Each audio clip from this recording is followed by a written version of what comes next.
Sa Good Vibes, isa ka Negrense Singer nga tumandok sa Carlota City ang amat-amat na karon nga nagakakilala sa Pungsod, Japan. Aton siya kilalahon sa report ni Romeo Subaldo.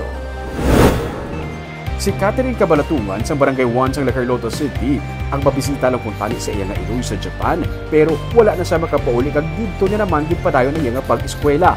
HRM student sa Santos University of St. Lasal pero wala niya na ini matapos. Duha siya katuig nga nag-eskwela sa Japanese language dito. Nakaupo siya sa Filipino community kag nag-intra sa mga banda-banda kag choir. Dito na nagsugod nga nakilala siya bangod sa iyang talent sa pagkanta. Sa Hamamatsu siya nag-install nga ginakabig naman nga music city sa Japan.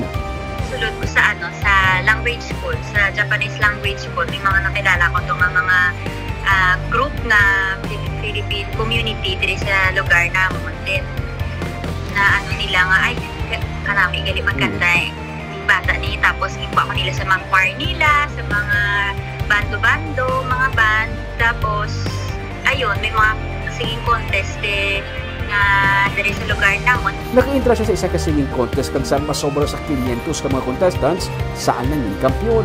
Wala sa magpaabot nga ang magdaogali, may recording contract kag may mga TV guestings. Wala akong kabalo nga magdaog ka. May ka gali, magiging recording star ka kag makuha ka sa mga TV nila. Nakibot ko wala. Ano rin sudlan ko? Oo. May mga radio guestings na siya. Ginaimbita na siya for TV appearances. Nagalibot na siya sa Pungsod, Japan. May mga imbitasyon na siya gani sa Vietnam kag Indonesia para dito mag-perform. Kung wala nag-pandemic, may music video siya kung tani nga i-shoot sa ilang nga hometown. Ugaling, wala madayon. Naka-release na siya sa duha ka mga singles kag last year.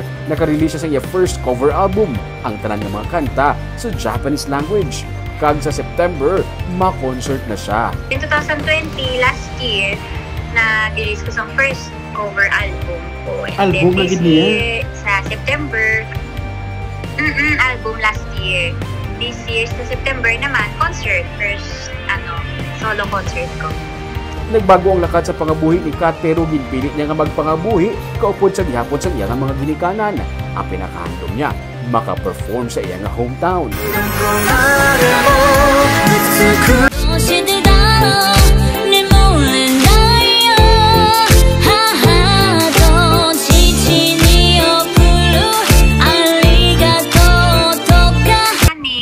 Hindi lang sa Japan, dito naman sa Pilipinas, makilala man ko.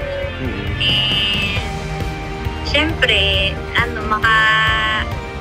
makakantagit sa hometown ko, dara man sa Carlota or sa Bacolod. Ganon, maka-concert man, dara.